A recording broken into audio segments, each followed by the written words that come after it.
All right, now I'm inside. We have a 2025 Forest River FR3 34DS is the model and the brand. So I decided to put the Starlink router back here behind our TV. I learned by being in here that this TV is actually a 12-volt TV, which I think is pretty cool. So it's mounted here in this our back bedroom. So I can just lift the TV up. This one comes up. And how I learned this is when I came in here to look to see about putting the router in here, I looked back in here and I saw, it's kind of dark back here, but I saw there was the outlet there, but there was no plug into it. And then I saw there's these two wires right here. See if you guys can see those two wires. Again, I know it's kind of dark in here.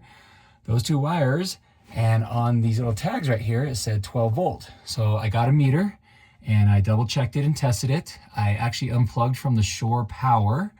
And when I tested it, unplugged from the shore power, the DC was still working. Because what we're planning on doing with Starlink is we're planning on driving, and while either I'm driving or Christy, my wife, is driving, we can be connected on our laptop and doing work or calls or something like that while we're driving down the road. So we bought the Starlink Gen 3 Roam, and this is the actual router that comes with it. So I'm going to try using this router first to see if it gives us what we need for power. If not, we'll switch it out to a better router. But so far, this is what we're doing. So all I did, as you can see, I took a couple of these little wire bracket not splitters, but connectors, where you wrap it around the one wire and then push the wire into the router here, and you crimp it down, and it takes two metal pieces and goes through the wires and connects it. So you can see now I got a light on my 12-volt router right there. So the light's flying up here. So again, I know I'm trying to do this with you guys seeing it without making you dizzy. So that's what I was able to do. Rather than me having to try to figure out how to run a wire down to the battery, I lucked out by having a 12-volt battery back here, and the signal works fine inside here and outside.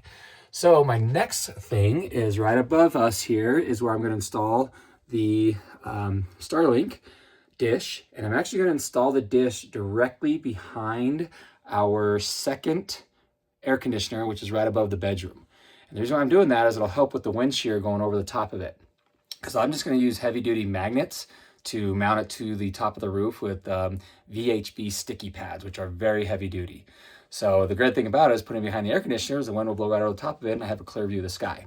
So what I plan on doing is right up in this area is I'm going to drill a hole straight up through the ceiling, and then I'm going to show you the rest of what I'm going to do up on top of it. So I'll show you the next part.